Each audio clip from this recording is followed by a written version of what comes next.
Yeah, I think the listing rules have been created as a kind of a way to entice tech companies to maybe list on the LSE rather than list in the US. I think European-based tech companies are predominantly listed in the US on the NASDAQ in recent years. High-profile companies such as Spotify have chosen to list in the US and raise awareness from a new investor base.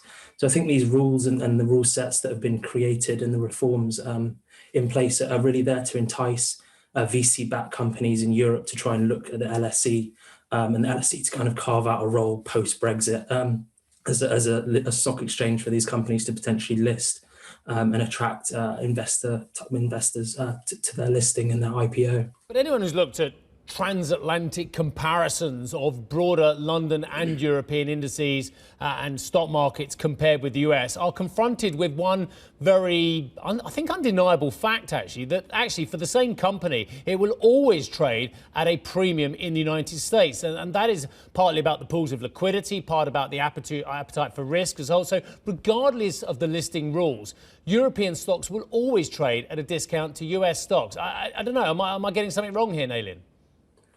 So when we look at the kind of data and valuations, I mean, we can't really comment. We are kind of a private market data company, so we can't really comment on forecasts and individual stock prices. But in terms of general valuations tied to VC-backed companies, we do see European valuations carry a lot lower than the US, probably predominantly because of kind of higher valuation multiples tied to the US VC ecosystem. It's a more developed ecosystem. It's obviously a bit more techy. The Nasdaq is a lot more kind of established as a tech-based exchange with high-profile big tech companies listing there.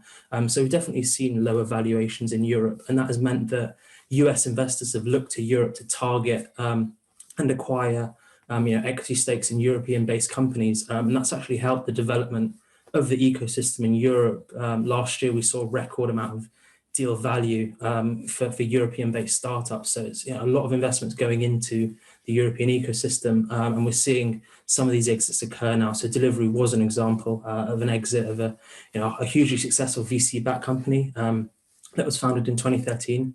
Unfortunately, the IPO has disappointed in the last week or so. And there's been a kind of combination of factors at play because of that. It's the asset managers that have pulled out within the last week, the ethical issues around its workers, and also the timing, the fact that, in the UK market, its largest market, the weather's improving.